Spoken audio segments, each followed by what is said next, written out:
diagnostic différentiel majeur avec la maladie de Crohn-Léo-CK. Les colites médicamenteuses de plus en plus fréquemment, les anti-inflammatoires non stéroïdiens, les colites ischémiques, comme vous le voyez là, une atteinte carrément inflammatoire avec des ulcérations. Ça, c'est la forme la plus courante. C'est facile, bien évidemment, de faire le diagnostic lorsqu'on atteint une forme nécrosée. Ça ne pose plus de problème. Et puis, vous voyez, tous les autres diagnostics sont plus rares, mais il faut les connaître, notamment la forme, pour poser le diagnostic différencié, selon la topographie et selon le degré. Dans un deuxième temps, il faut argumenter la minute. Pour cela, il faut rechercher les éléments d'orientation, les éléments favorisants, le contexte de survenue, l'existence des formes familiales, les antécédents de diarrhée, rechercher des modes de survenue. Est-ce que c'est insidieux? Est-ce que c'est une forme aiguë qui apparaît de façon vraiment soudaine?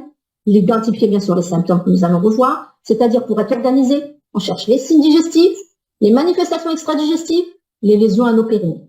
Enfin, on propose des explorations. Bien évidemment, le mieux, c'est d'assurer une balance entre le confort, l'acceptabilité qui est en faveur des prélèvements sanguins, des prélèvements de sel et de la radiologie, et des explorations qui sont un peu plus difficiles, qui sont plus dans l'examen de certitude, qui sont la précision, la performance, avec l'endoscopie et l'histologie. Les explorations, bien évidemment, indispensables seront les examens endoscopiques, la biopsie, les examens biologiques, les examens de sel, et en imagerie, l'entéro-IRM, l'échographie, qui est de plus en plus importante dans les services de gastroentérologie pour prendre en charge les maladies inflammatoires chroniques de l'intestin, et l'IRMP. Et bien évidemment, selon la manifestation extra-digestive, on proposera l'examen adéquat. En fait, voici le résumé des examens, de la prise en charge, de la symptomatologie qui nous permet d'évoquer une maladie inflammatoire chronique de l'intestin. Les symptômes digestifs pour commencer. La muquite peut être asymptomatique, découverte fortuitement. Lorsqu'un patient fait une échographie pour une raison alpha, on trouve un épaississement, on trouve une atteinte des adénopathies, on explore. Tableau aigu chirurgical, c'est surtout un tableau que nous verrons dans les complications. Les manifestations extradigestives aussi peuvent être révélatrices de la maladie, que nous verrons dans un deuxième temps. Et enfin, le tableau le plus fréquent, il s'agit d'une installation progressive de symptômes spécifiques, différents, variables selon les patients, mais qui globalement se résument en trouble du transit, douleur abdominale, rectorragie, et tout ceci s'intègre dans un tableau de signes généraux qui assemble de la fièvre, une altération de l'état général, anorexie, amaigrissement, asthénie, présente lors du diagnostic chez un patient sur 3, et bien évidemment, il y a déjà un retentissement métabolique et nutritionnel à évaluer dès le début. L'examen physique complet de tous les appareils réalisés, et notamment l'examen proctologique. Comme je vous le disais, maladie systémique. Il s'agit d'une maladie systémique, les maniaques sont maladies systémiques, et dans 24 à 40%, c'est-à-dire presque un patient sur 2, les manifestations extradigestives s'associent à la symptomatologie digestive. Ces manifestations extradigestives peuvent être contemporaines des poussées, peut-être révélatrices des poussées. Chez un patient sur 2 encore, elles seront multiples. Elles évoluent essentiellement en fonction de la poussée de son traitement, mais elles peuvent être totalement indépendantes. Elles peuvent évoluer à leur propre compte, c'est-à-dire qu'on aura non seulement à traiter la maladie inflammatoire digestive, donc c'est déjà un fardeau pour le malade, mais en plus, on aura à traiter la complication ou la manifestation extradigestive qui sera totalement autonome. Vous voyez un petit peu l'impact difficile que pose la prise en charge de ces maladies, et notamment la gestion chez les patients. Donc, à titre d'exemple, je vous ai mis les manifestations les plus fréquentes sont les manifestations cutanéo-muqueuses, là vous voyez un pyoderma cancrenoso, les manifestations articulaires, là vous voyez une arthrite inflammatoire, là vous voyez un érythème noueux, là vous voyez des aftes au niveau de la langue. Les complications, je vous ai dit, maladie qui a tendance à sténoser, donc on aura des occlusions intestinales. Nous aurons maladie qui a tendance à pénétrer, à perforer, c'est-à-dire des perforations soit colmatées, soit carrément en abdomen, les hémorragies digestives, les abcès multiples, les pistules entre anses digestives, avec l'appareil gynécologique, avec l'appareil urinaire, et puis bien évidemment, la complication ultime, c'est la dégénérescence, dans les formes notamment étendues, au niveau de la rectocolite cérébrale. Et à partir de 8 ans, il existe même un protocole de surveillance. Enfin, il faut examiner, évidemment, toujours, les lésions anopérinaires. À la recherche de varices qui ont un caractère pseudo-condylomateux, je vous montre là, doit poser d'ailleurs un diagnostic différentiel avec des maladies, des infections sexuellement transmissibles. Donc, il ne faut pas oublier, quand il existe des lésions anopérinaires, de poser ce diagnostic différentiel. Des ulcérations assez profondes, assez caractéristiques. Les abcès et les fistules que vous voyez à ce niveau-là, un petit abcès en bas, avec une fistule à ce niveau-là qui coule déjà depuis 200 mêlés, depuis 200 mêlés. Donc, l'examen est indispensable. Vous voyez, là, je ne vais pas, bien sûr, vous les détailler. Tous les appareils, toutes les structures peuvent avoir une manifestation extra-digestive au cours de la maladie inflammatoire chronique de l'intestin. Il s'agit ostéo-articulaire, cutanique, hépatobiliaire, hématologique, ophtalmologique, le pancréas, l'urogénital, pulmonaire. Il y a même des localisations que l'on appelle des craniums au niveau de la peau, au niveau du rachis, au niveau des yeux, carrément des craniums inflammatoires. C'est tout particulier à la maladie de Crohn. Les explorations. On va aller du plus simple au plus compliqué. Bilan biologique, évidemment, inflammatoire s'impose. La CRP, mais comme vous le voyez sur le schéma, 30% des patients avec CRP basse ont des lésions endoscopiques. La calprotectine fécale est plus sensible et plus spécifique à toutes les étapes de la prise en charge de la NITI. Et pour vous en donner un exemple pertinent, vous voyez là les patients qui sont suivis par calprotectine fécale.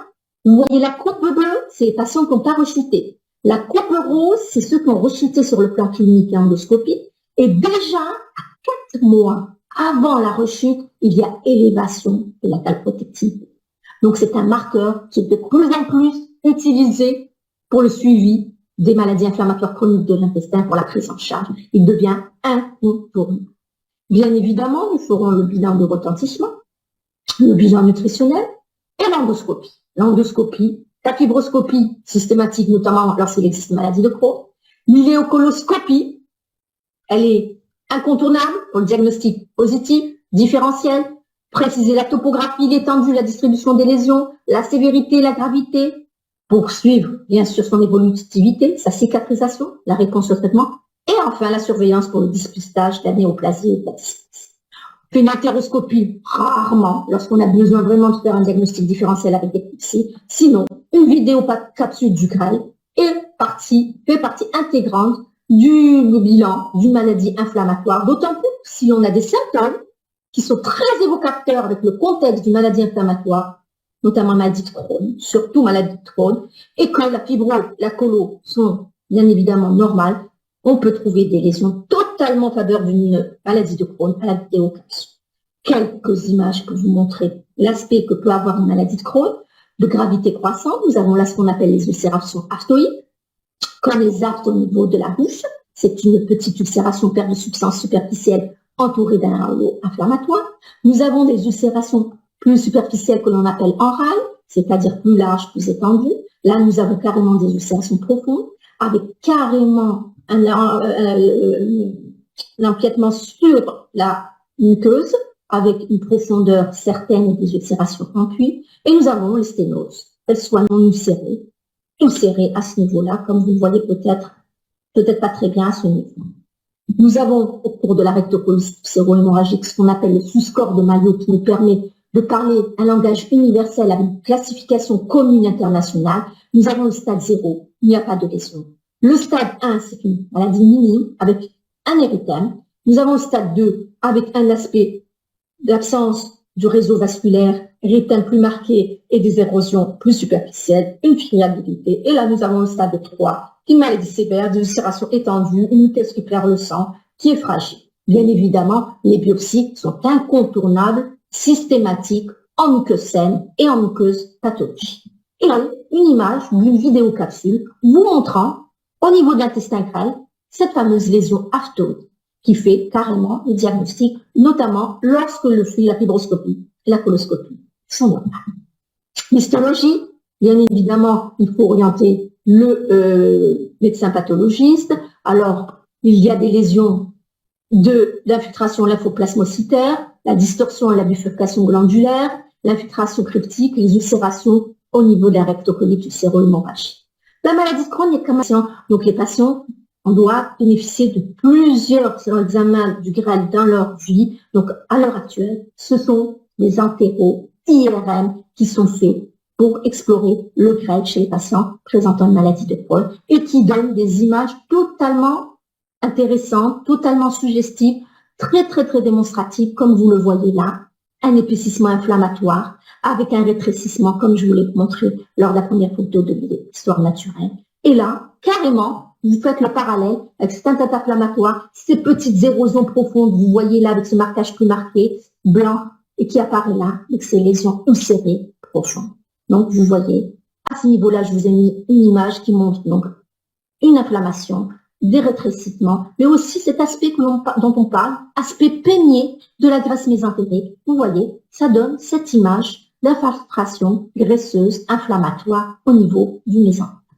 L'échographie devient vraiment systématique, en tout cas à l'étranger. Bien évidemment, chez nous aussi, elle est en train de venir dans nos services. Elle permet non seulement très vite un coup d'échographie, sans avoir besoin de recourir à l'IRM, à un rendez-vous en radiologie, de voir cet épaississement inflammatoire, de voir qu'il y a des abcès et de suivre le patient. On ramène son échographe au lit du patient, on voit s'il y a une résorption à faire. Et évidemment, pour les lésions anopérinéales, c'est l'IRM périnéal qui est systématique pour faire le bilan et suivre l'évolution de ces fameuses lésions anopérinéales pour la maladie.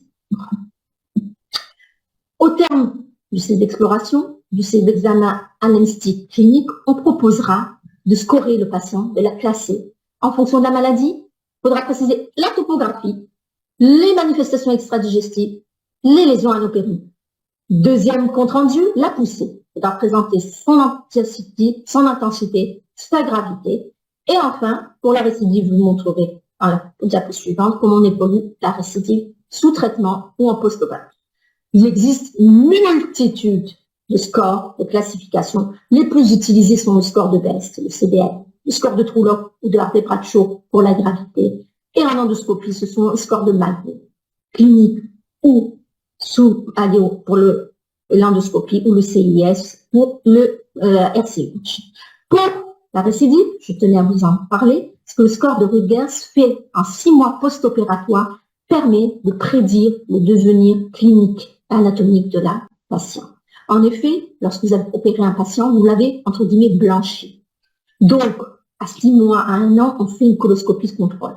Si on est dans un stade 1, c'est une absence de lésion. Stade 2, il y a des lésions I2 au niveau de l'anastomose. I3, ça rentre déjà dans l'ion avec mucose intercalaire inflammatoire. I4, c'est une sténose avec ulcération. Et vous voyez qu'en fonction de la récidive endoscopie, nous arrivons à une récidive clinique assurée et sévère. Donc vous voyez, très rapidement, les patients qui ont un score I4 ont une récidive clinique symptomatique assez précoce. Le traitement. Deuxième chapitre, on va parler du traitement. Les principes généraux, arrêter le tabac, notamment la maladie de Crohn, ça fera du bien pour tous les organes. L'activité physique, maintenir la nutrition avec un support psychologique.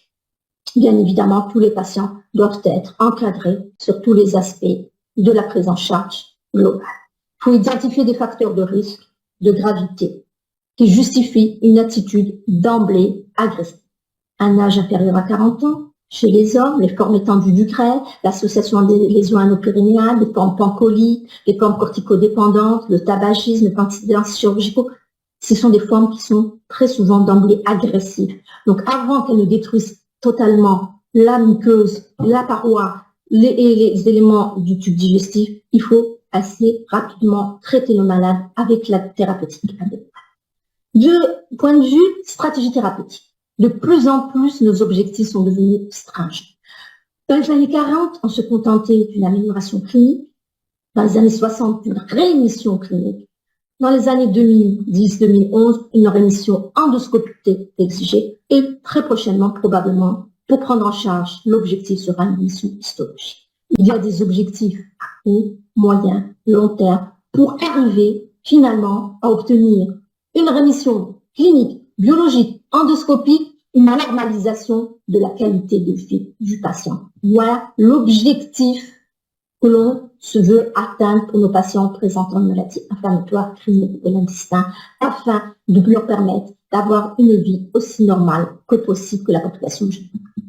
Pour cela, nous avons la nutrition, le traitement médical, le traitement non pharmacologique, probiotique, cytopérase, transcampénage, et bien évidemment tout ce qui est éducation, rééducation, éducation thérapeutique. Traitements médicaux ont évolué au cours du temps. Nous avons les 5 ASA, les corticoïdes, les immunosuppresseurs, puis les anti-TNF-alpha, ce dont nous disposons actuellement dans nos services, l'infliximab, l'adalimumab, le golimumab, et vont arriver, ce qui est déjà distribué à l'étranger, les anti-intégrines, les anti-interleukines, les anti-JAK. Tout ceci, bien évidemment, vont progressivement arriver dans nos services pour nos patients. Et à tout moment de la prise en charge d'un patient présentant une maladie inflammatoire chronique de l'intestin, il faut envisager la chirurgie. La maladie inflammatoire chronique de l'intestin, je vous l'ai dit, est une prise en charge complexe, carrément individualisée. Il faut mettre en place dans son cerveau un logiciel qui tiendra compte de différentes colonies. La topographie, on ne prend pas en charge une pancholite comme une colite distale. La gravité, une forme grave n'est pas la même chose qu'une forme minime. Association à des liaisons anopérinéales, à des manifestations extra-digestives. Le background, est-ce que le malade a déjà eu des thérapeutiques, a déjà été opéré, est-ce qu'il est enceinte, est-ce qu'il a un cancer? Il faut considérer tous ces éléments pour les contre-indications, la safety. Évidemment, les qualités du graphe doivent être l'agence médico-chirurgicale au cours les formes compliquées, une sténose, une occlusion, une fistule, des abcès, bien évidemment, on l'appelle pas chirurgien, et les formes opérées doivent bien évidemment être prises en charge de façon différente, car on a la hantise d'aller vers ce qu'on appelle syndrome du Craig-Foo. Donc, il faut penser tous ces éléments avant de proposer une thérapeutique. Et bien évidemment, les modalités thérapeutiques s'articulent entre le traitement de la poussée et le traitement de fond. Et pour le traitement de la poussée, vous avez à votre niveau des thérapeutiques qui agissent en temps réel, c'est-à-dire ils ne sont pas différés, ce sont les 5 ASA, les corticoïdes. Les 5 ASA, alors, je vous le dis, ne sont strictement réservés à l'heure actuelle à la rectocolite ulcéro-hémorragique. Elles ne sont plus données pour la maladie de Crohn. Les corticoïdes sont une thérapeutique très vite efficace, très active, beaucoup d'effets secondaires. Donc, il faut aussi moduler en fonction de notre patient. Et les thérapeutiques biologiques, comme je vous l'ai dit précédemment, nous avons les anti-TNF-alpha, c'est-à-dire l'infliximab, l'adalimumab, le golimumab. Nous allons avoir les anti-intégrines, c'est-à-dire le vedolizumab, les anti-IL23, 12-23, l'ustekinumab, et les petites molécules qui ont l'avantage, comme les anti-JAK inhibiteurs, c'est-à-dire l'avantage d'être pris en tampon, alors que les autres, ce sont en sous-cutané, sont en intraveneux. Un petit mot pour vous dire que lorsque l'on donne des corticoïdes, ce qui est largement utilisé, ce qu'il faut le moins utiliser possible, on aboutit dans un tiers des cas à ce qu'on appelle une corticodépendance ou une corticorésistance. Et lorsque l'on est dans ces situations, c'est-à-dire persistance des signes objectifs d'inflammation en 2 à 3 mois, 2 à 3 semaines, et lorsqu'il s'agit d'une forme aiguë grave, déjà dès les premiers 5-7 jours, il faut réagir rapidement, corticoïdes intraveineux, proposés dans les formes corticodépendantes et non pas résistantes d'immunosuppresseurs, ou les biologiques comme seconde ligne thérapeutique et notamment l'infliximab. Alors, le traitement d'entretien, ce sont ce qu'on appelle les immunosuppresseurs ou les immunomodulateurs. Les immunosuppresseurs, nous avons l'azathioprine, spercatopurine, méthotrexate pour le Crohn essentiellement. Ils n'induisent pas la rémission. Pas la peine de les donner en poussée. Ils ne régleront pas votre poussée en période aiguë. Mais pour le maintien de la rémission, lorsqu'on a obtenu la rémission avec le traitement de la poussée, on peut la maintenir en avec les immunosuppresseurs. Sinon, les molécules biologiques ont une action aussi bien en poussée qu'en entretien. Ils se donnent aussi bien en combothérapie, c'est-à-dire pour augmenter leur efficacité et diminuer leur immunogénicité avec des immunosuppresseurs, ou en biothérapie, c'est-à-dire on associe dans les centres d'experts des biologiques différents. À l'heure actuelle, il y a bien évidemment, je vous en ai parlé, des nouvelles thérapeutiques émergentes, les inhibiteurs des IL-23 simplement, tels que le mérizumab. Il y a des modulateurs de la sphingosine 1 phosphate tels que nos animaux. Nous avons encore de nouveaux JAK sélectifs. Alors que tofacitinib, nous avons un JAK inhibiteur, tandis que l'upadacitinib est sélectif de certains récepteurs. Et nous avons de nouveaux anti-intégrines qui arrivent au fur et à mesure dans la prise en charge thérapeutique. Donc vous voyez, multiplicité de thérapeutiques, une décision complexe, un choix vraiment ardu. Comment on va faire? On va se baser bien évidemment sur un monitoring rapproché de nos patients. Il faut le suivre pour réagir rapidement. Si ça ne marche pas au bout d'une semaine, il ne faut pas persévérer, il faut changer, c'est l'essentiel. Et bien sûr, analyser ces causes d'échec pour adapter efficacement le traitement. Et pour cela, on se base sur les études pivots, c'est-à-dire les études qui sont faites par la pharmacopée, les guidelines internationales, les analyses comparatives, soit indirectes par les analyses en réseau, soit directes qu'on appelle Gatorade, les RCP. Mais non, il ne se conçoit plus de prise en charge de maladies inflammatoires chroniques de l'intestin sans qu'il y ait une réunion de concertation pluridisciplinaire. Chirurgien, radiologue, anapathe, proctologue et gastro-entérologue, bien évidemment. Et puis, bien sûr, l'expérience en virus. Et bien sûr, on tiendra compte de la rapidité d'action de la molécule. Si on est devant une poussée sévère, aiguë, grave, on ne va pas donner une molécule qui va agir dans 3 semaines. Il faut faire le nécessaire très rapidement. On va tenir compte de l'immunogénicité de la molécule, des comorbidités du patient. Si on a un patient qui fait un cancer parallèlement, on ne donnera pas certaines thérapeutiques. La sécurité d'emploi, les contraintes locales, bien évidemment, la disponibilité, le réseau, la prise en charge et les thérapeutiques. Et là, c'est aussi une grosse problème au cours des maladies inflammatoires chroniques de l'intestin. Là, le versant est clairement médical, les anti-TNF et les immunosuppresseurs et les antibiotiques, et chirurgical avec l'avidement et la fermeture du trajet. Et dans certains centres, on donne des cellules souches pour essayer de combler et fermer ces fistures. Donc, la référence, c'est la combinaison chirurgie anti-TNF-alpha, drainage par cétone, et drainage par cétone plus anti-TNF-alpha permet d'augmenter le taux de réponse positive. Bien évidemment, lorsqu'on a donné le traitement adéquat, il faut s'assurer que le patient reçoit le bon traitement au bon moment. Donc, de l'observance du patient, mais aussi de son suivi par rapport aux paramètres cliniques, paramètres biologiques, paramètres endoscopiques. Et bien sûr que le symptôme soit lié à la maladie inflammatoire. Et finalement, si l'on doit résumer la prise en charge, c'est le monitoring. On peut donner une RCH, une thérapeutique que l'on pense adéquate à un moment T, c'est-à-dire un Xalcaza par exemple, et puis le malade ne s'améliore pas ou s'aggrave, pas vite, on lui donne des corticoïdes, mais on était là et on n'a pas laissé la situation se dégrader pendant des mois. Donc, très vite, la réactivité et le monitoring. Alors, pour finir de la qualité de vie, comme je vous l'ai dit précédemment, nous avons des patients qui ont des signes inflammatoires qui sont mis en évidence par l'endoscopie, l'histologie, l'imagerie, les biomarqueurs. Et nous savons ce qui nous est rapporté par les patients, ce qu'on appelle le concept de patient reported outcome. Les PRO2, ce sont les symptômes. Troubles du transit, douleur abdominale, rectorragie. Et les PRO1, c'est tout ce qui est attrait à la qualité de vie, c'est-à-dire la répercussion de l'ensemble des données de l'inflammation et des PRO2 sur la sexualité, la vie sociale, la vie médicale, la vie familiale, la vie professionnelle, tout ce qui entraîne un handicap. Et je vous l'ai dit, à l'heure actuelle, l'objectif pour nos patients présentant une maladie inflammatoire chronique de l'intestin, c'est le retour à une vie normale. C'est l'objectif ultime de la prise en charge clinique. Et pour cela, il existe bien évidemment différents scores, différents questionnaires qui permettent d'apprécier la qualité de vie, la productivité, le handicap, la fatigue, la dépression et l'anxiété chez ces patients qui sont bien évidemment atteints à différents degrés.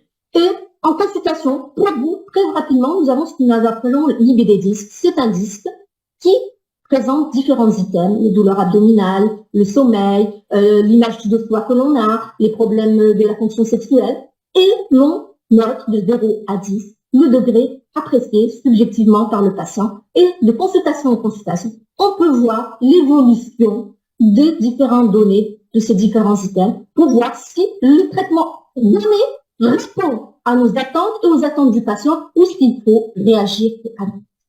Et pour exemple, Je vous ai donné cette cohorte française de 2014 qui montre l'expression du vécu du patient par rapport à sa maladie, à ses traitements. 53% une qualité de vie, ils la considèrent comme altérée, avec un patient sur trois un handicap fonctionnel, une fatigue sévère qui persiste chez un patient sur deux, anxiété, un patient sur deux avec dépression, et la baisse du productivité du travail chez les patients, 51% des patients. Vous voyez, pratiquement un patient sur deux a une répercussion difficile de sa maladie sur son quotidien. Donc, l'essentiel est aussi d'adapter la prise en charge sur la réalité de la relation médecin-malade. Car certes, nous avons des ambitions de plus en plus stringentes, comme je vous l'ai dit, une cicatrisation, une rémission clinique, biologique, endoscopique, radiologique et presque histologique. Donc, tout ceci, ça se conçoit à long terme. Une cicatrisation profonde en allant de optimisation du traitement, alors que le patient, lui, pense à court terme. Plus de symptômes, une qualité de vie. Donc, il faut que nous arrivions à nous rejoindre au milieu pour pouvoir atteindre ces objectifs doubles, aussi bien du patient que du malade, avec une éducation thérapeutique et une relation privilégiée du malade avec des groupes d'écoute, avec bien évidemment des groupes de patients. Pour conclure, vous le voyez bien, la prise en charge d'un patient présentant une maladie inflammatoire chronique de l'intestin est globale, elle est au long cours. Il s'agit souvent de patients jeunes, 25-30 ans. Donc c'est une maladie qui dure toute la vie. Le diagnostic se passe sur la symptomatologie digestive, extradigestive, les lésions anopérinéales, les explorations biologiques, les selles, l'imagerie, l'endoscopie, les plans sont aigus, chroniques, poussés, et les complications surviennent à tout moment et évoluent pour grever le pronostic. Le traitement, comme vous le voyez, est de plus en plus personnalisé, se basant sur une relation privilégiée médecin-malade-famille. Et prise en charge est multidisciplinaire à tous les niveaux grâce à des réunions de concertation pluridisciplinaires. Et le maître mot, bien sûr, monitorer pour réagir au plus vite, au mieux, au plus proche de nos patients et répondre de façon favorable à leurs attentes légitimes. Voilà, je vous remercie. Merci, professeur Belkotine. Apparemment, vous avez une pluie de questions. Oui. Qu'est-ce que j'allais vous dire? C'est moi qui vais commencer. Quand vous dites que vous parlez de pluridisciplinarité, c'est là que rentre l'intérêt de la numérisation du dossier. Oui, bien évidemment. Vraiment. Parce que le patient est vraiment fatigué d'aller de par-ci, par-là. Je suis en crise de Crohn. Je rentre dans une fatigue par la suite et je vais commencer à me déplacer d'un spécialiste vers un autre. Par contre, il y avait le dossier qui part de chez vous. Est-ce que ça se fait? La question que je pose. Alors, merci pour votre question, madame. Maintenant, nous avons la prise en charge de maladies inflammatoires chroniques d'intestin, qui sont fait à 3 niveaux. Hospitalisation, une traitation et un hôpital visio. L'hôpital visio, c'est ce qui simplifie la vie des patients. Ils viennent le matin, ils font leur traitement, surtout des traitements parentéro, des maladies biologiques. Et ça est continué sur l'ordinateur. Ça simplifie les flux. Bien évidemment, l'enjeu, c'est d'éviter le maladie du patient, parce qu'on va faire à l'actuel. On va bien évidemment concentrer sur nos ordinateurs, reprendre nous les patients. On n'a pas besoin de papier. Mais si on va faire différemment, c'est bien évidemment l'intérêt de la numérisation. Mais comme je vous dis, l'intérêt de la prise en charge d'un patient présentant une Mickey, c'est d'avoir une excellente relation médecin-malade-entourage. Donc, vraiment, il faut fidéliser son patient. Parce que c'est une maladie au long cours, c'est une maladie qui se complique, c'est une maladie qui a eu déjà des interventions, qui a déjà eu des traitements. Donc, si on va faire un traitement par médecin, ça fait dans son intérêt. C'est pas grave. Voilà. Je vous laisse avec les questions de la femme. Vous arrivez à les lire? Oui, j'arrive à les lire, bien évidemment. Alors, on va commencer. Je vais les lire. Alors, bonjour. Merci. Merci. Bonjour à tous. Consultation, patient, le son, ça va maintenant. Alors, j'y vais. Dès que je trouve une question, je la pose. Patient, je vais entendre. Bonjour, le micro professeur, le son. Ah, vous m'entendiez pas? Si. Est-ce que le germe peut cancériser? Est-ce que le Crohn peut cancériser? Oui. Alors, ça, c'est une première question. La maladie de Crohn, la rectocolite ulcéro-hémorragique peuvent cancériser. Alors, ils peuvent cancériser. Notamment, il existe un plan de dépistage au niveau du côlon.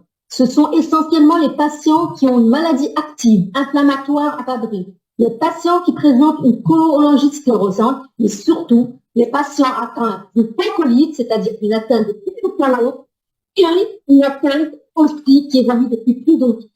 Il existe donc, bien évidemment, de campagnes de dépistage systématiques chez les patients, de programmes de dépistage qui peuvent être campagnes, c'est-à-dire que de 2 à 3 ans, ou qu'à l'inverse, si on a une cholangite sclérosante, le malade bénéficie d'une coloscopie avec une chromandoscopie et avec des biopsies de systématique de tous les segments du dossier à la recherche, bien évidemment, d'une dysplasie avant d'atteindre la néoplasie. Voilà pour la première question. Alors, vous m'avez dit, c'est quoi une marisque hémorroïdaire? Alors, une marisque hémorroïdaire, c'est le reliquat spéculaire d'une poussée d'hémorroïdes, c'est-à-dire un petit capuchon fibreux, cutané, qui se trouve au niveau anal et qui est l'expression très souvent d'une poussée hémorroïdaire. Dans le cadre d'une maladie inflammatoire chronique de l'intestin, on parle d'un aspect pseudo-marisquaire, des marisques pseudo-condylomateuses, parce qu'elles prennent un aspect un peu comme des condylomes, mais ce ne sont pas du tout des condylomes anaux, d'accord? Donc c'est cet aspect un peu végétant, un petit peu irrégulier. Alors, la résection chirurgicale, quelle est la question? Alors, on me dit, répercussion de Mickey sur la grossesse. Oula, la Mickey et grossesse, c'est une question énorme. Il faut savoir qu'un tiers des patients présentant une grossesse sont soit stables, un tiers complique leur Mickey, un tiers peuvent aussi améliorer leur Mickey. Le conseil, parce qu'il y a tellement de choses à dire, il y a la grossesse, il y a la fertilité, il y a l'allaitement, il y a la délivrance, il y a l'accouchement, il y a vraiment beaucoup de sphères. Ce qu'il faut surtout dire à vos patients qui présentent jeunes, qui sont des patients jeunes, c'est qu'il faut vraiment, en période de rémission, c'est à ce moment-là qu'il faut la procréation, c'est qu'il faut éviter les périodes d'activité pour initier sa grossesse. Parce que c'est pas le moment de changer de thérapeutique. Il faut que la patiente soit en rémission. C'est le meilleur moment pour initier une grossesse. Et bien évidemment, elle sera suivie et considérée comme une grossesse à haut risque. Mais c'est vraiment un chapitre à part entière qui peut faire l'objet, si vous voulez, d'une conférence à elle seule. Voilà. Alors, quel probiotique? Alors, les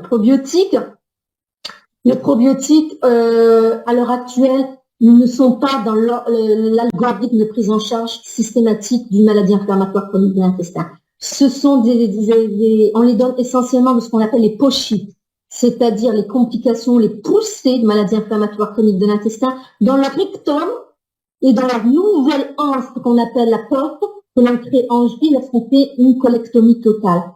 C'est essentiellement ce qu'on appelle un mélange de probiotiques, c'est-à-dire de micro-organismes. C'est le BSL3 qui n'est pas disponible actuellement chez nous. Mais ce ne sont pas la thérapeutique majeure, ni essentielle, ni prioritaire dans la prise en charge d'une maladie inflammatoire chronique de l'intestin. C'est pour ça que je voulais citer simplement et que je ne suis pas du tout étalée.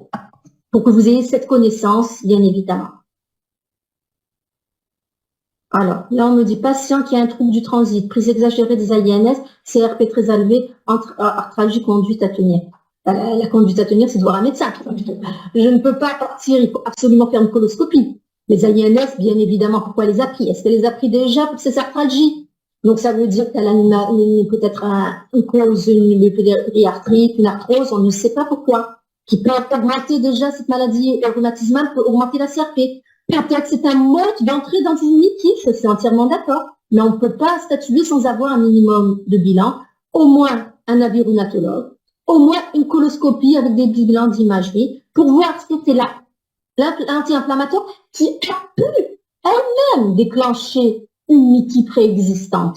Parce que les AINS sont contre-indiqués au cours de la maladie inflammatoire chronique de l'intestin, pour la raison que je viens de vous dire, elle déclenche une Mickey ou elle aggrave une Mickey. Donc, c'est intriqué. Donc là, sur cette phrase, je vous conseille d'envoyer chez le rhumatologue et de lui faire une coloscopie à minima, vous ferez la part des choses. Déjà, en questionnant bien votre patient, pourquoi il a fait ces analyses. Alors, une autre question.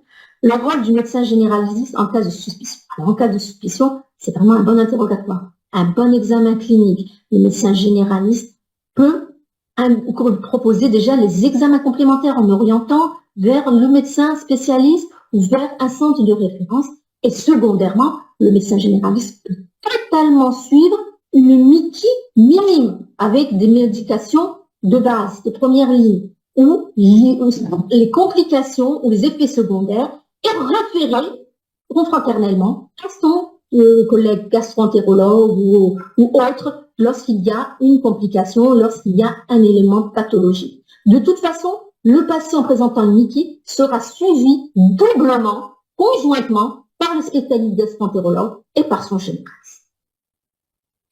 La pentasa est-il adapté pour un traitement de fond?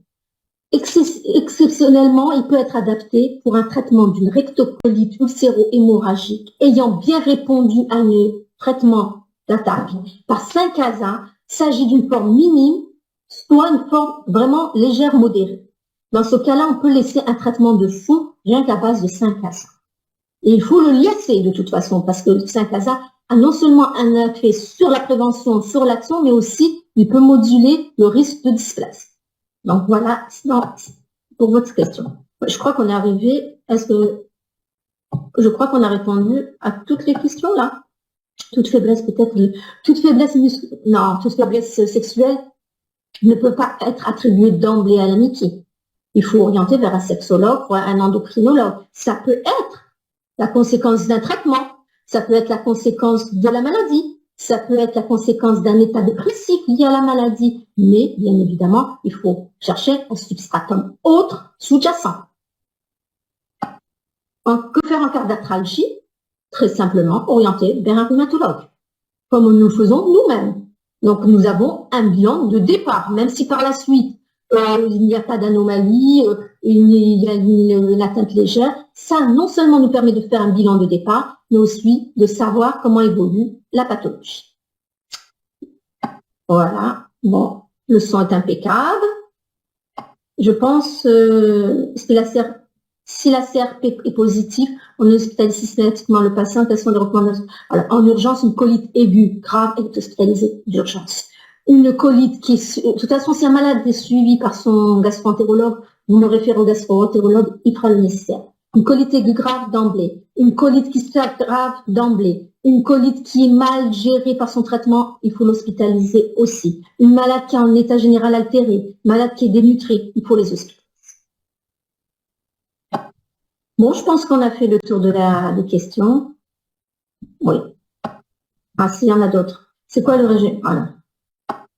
Alors, il faut savoir que la nutrition aussi est un chapitre énorme, parce que la nutrition, elle a comme but non seulement d'apporter, de pallier à tous les déficits que l'on rencontre lorsqu'on a des diarrhées, des vomissements, une anorexie. Donc, elle compense tous les déficits nutritionnels, mais elle peut, notamment chez l'enfant, avoir un effet anti-inflammatoire, ce qu'on appelle la nutrition entérale continue, qui permet dans certains cas vraiment de cicatriser la maladie inflammatoire, essentiellement chez l'enfant. Elle permet de passer un cap avant de donner des thérapeutiques, ou même à la place de certaines thérapeutiques qui n'ont pas marché. D'accord? Donc, c'est tout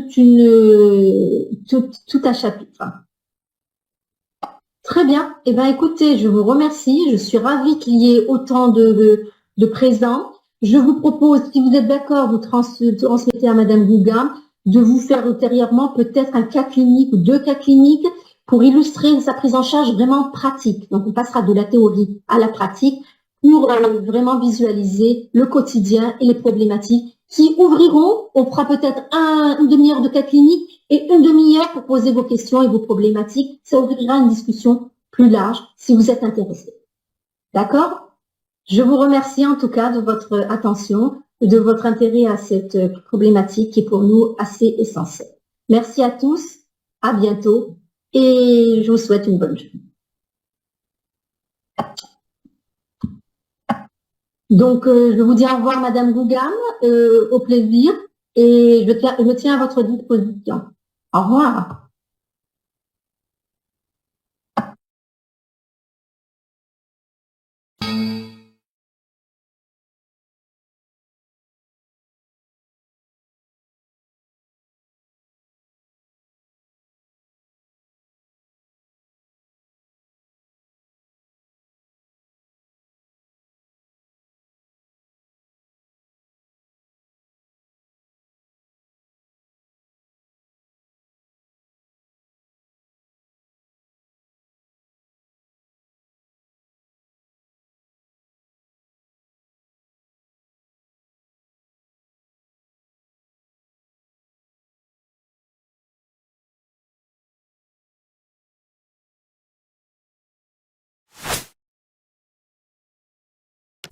Professeur, on vous entend plus. Professeur Belkacem. D'abord, le Jaber Berak complètement.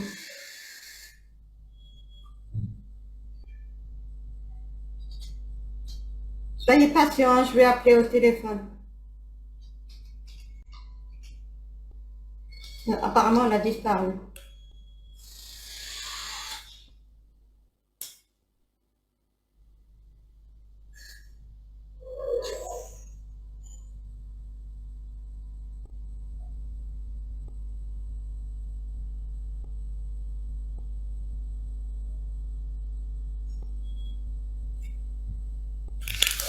Oui, professeur. Oui, bonjour. Re.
Ok. Mais bon,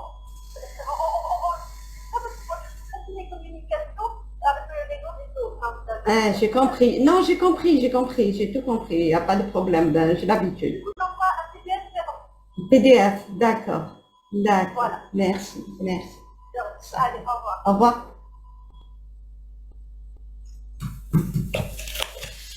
Alors, j'écoute sinon une autre formation. Classe la formation. Elle est finie. En fait, il n'y avait plus de questions. Et elle vous a promis des cas cliniques pour la prochaine session. Moi, ce que je vais vous proposer, en gastro-entérologie, qu'est-ce que vous voulez aborder?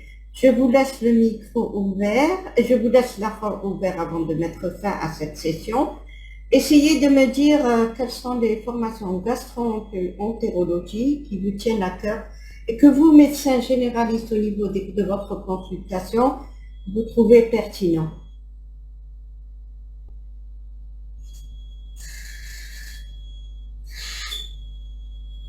Notez un peu parce que je ne peux pas ouvrir tous les micros, impossible. Je fais beaucoup de chahut, je suis dans mon bureau.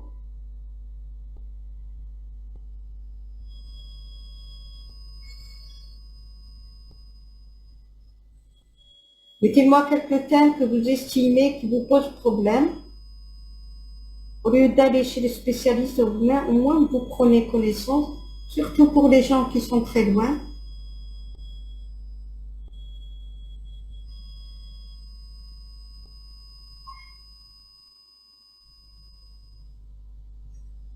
Les colites.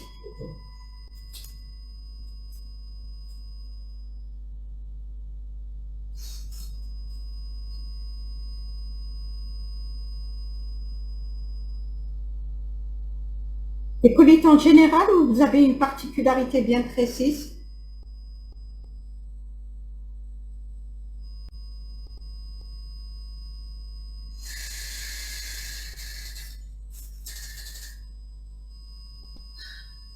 Cancer colorectal. Le cancer colorectal, on l'a déjà fait, hein, avec l'équipe d'Oran. C'est une très belle formation, je me rappelle. Oui, le dépistage, bien sûr. Puis il rentre le dépistage et la prise en charge. On commence par le dépistage. Promis, pour le cancer colorectal, je vais voir comment vous faire 2 séances. Une séance pour le dépistage complet, clinique anatomopathologique et et radiologique. Ensuite, on passera au traitement. Voilà, cette session, écoutez, elle ne me l'a pas laissée, elle n'est pas sous PDF. Dès qu'elle me l'enverra, je vais voir comment, je ne sais pas. Les maladies systémiques vont être traitées en médecine interne, maladies systémiques. Particulièrement les œdèmes.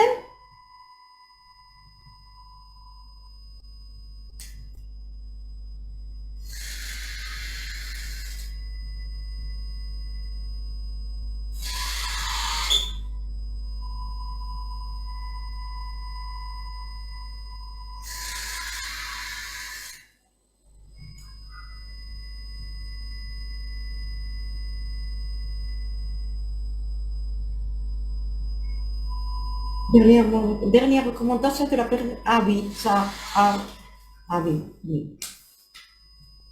Les dernières recommandations de la prise en charge de l'ulcère. On avait, je pense qu'on en a parlé avec elle. Si c'est pas elle qui l'a fait, une autre personne de la femme.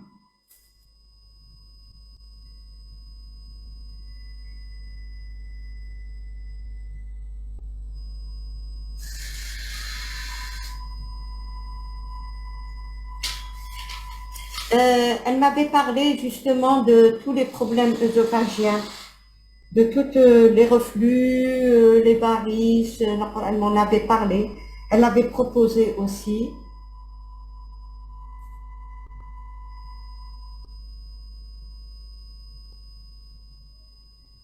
Et les gastrites, ils vont rentrer, les gastrites vont rentrer dans la prise en charge de l'ulcère.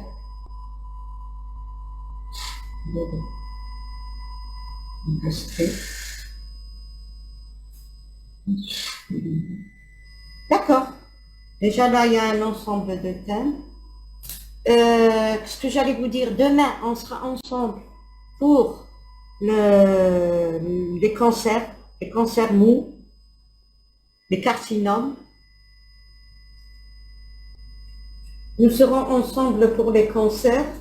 Il y aura toute une équipe d'oncologues qui vont travailler avec nous. Le thème, c'est les sarcomes de tissu mou. Et on a avec nous, entre autres, le professeur Kerboua, le professeur Mazouni de Tizi, une troisième prof aussi. Voilà. Donc, demain, à la même heure, 9h30, on essaiera de travailler ensemble. Merci à vous. On verra avec la communication. Syndrome de l'intestin irritable, d'accord.